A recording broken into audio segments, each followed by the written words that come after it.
தமிழகத்தில் வாகனங்களில் உள்ள நம்பர் பிளேட்டுகளில் நம்பர்களை முறைப்படுத்த வேண்டும் என்று தமிழக அரசு அறிவித்திருந்தது. அதற்கான காலக்கெடு முடிந்த நிலையில் தற்போது போக்குவரத்து போலீசார் விதிமுறைகளை மீறி வைக்கப்பட்டுள்ள நம்பர் பிளேட்டுகளை இரண்டாவது நாளாக அகற்றி வருகின்றனர். இது குறித்து எமது செய்தியாளர் டேனியல் ராஜா தரும் கூடுதல் தகவல்களை இப்போது பார்க்கலாம். அனைத்து வாகனங்களிலும் ஒரே மாதிரியான நம்பர் பிளேட்டை பயன்படுத்த வேண்டும் என்று தமிழக போக்குவரத்து காவல்துறை அறிவித்திருந்தார்கள். இதையடுத்து அதாவது அந்த எழுத்தினுடைய அளவும் எண்களுடைய அளவும் எவ்வளவு மில்லிமீட்டரில் இருக்க வேண்டும், எவ்வளவு இடைவெளி விட்டு இருக்க வேண்டும், எவ்வளவு தடிமனில் இருக்க வேண்டும் என்று அறிவித்திருந்தார்கள்.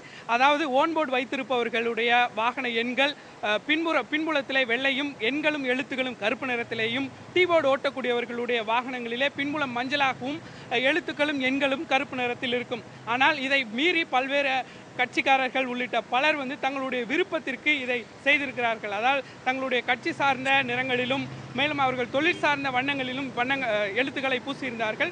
மேலும் அரசு நிர்ணயித்திருந்த போக்குவரத்து காவல்துறை நிர்ணயித்திருந்த எண்களுடைய அளவை விட, அதாவது முன்புற எழுத்துக்கள் 30 மில்லிமீட்டர் மட்டுமே இருக்க வேண்டும், உயரம் 30 மில்லிமீட்டர் வரை இருக்க வேண்டும், தடிமன் 5 மில்லிமீட்டரும் இடைவெளி 5 மில்லிமீட்டரும் இருக்க வேண்டும் என்று நிர்ணயித்திருந்தார்கள்.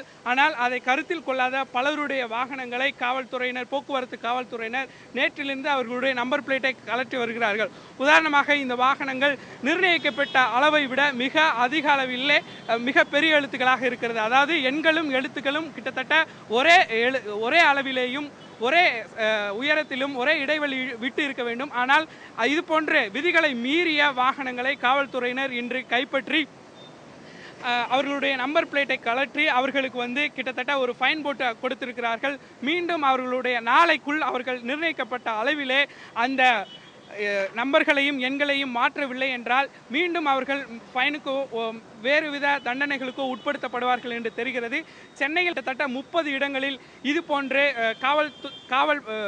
காவல்துறையினர் சோதனைகளை மேற்கொண்டு வருகிறார்கள். அவர்களுக்கு காலக்கெடு முடிந்த நிலையில் அவர்கள் பின்பற்றாத காரணத்தினால் இன்றும் இந்த சோதனை நடைபெற்று வருகிறது. இனி வருகின்ற காலங்களிலும், அதாவது அனைவருடைய நம்பர் பிளேட்டுகளும் ஒரே மாதிரியான நிறத்திலேயும் அளவிலையும் மாற்றப்படும் வரை தொடர்ந்து சோதனை நடைபெற்று வரும் என்று போக்குவரத்து காவல்துறையினர் தெரிவித்திருக்கிறார்கள். சத்தியம் செய்திகளுக்காக ஒளிப்பதிவாளர் ஹென்ரியுடன் டேனியல்.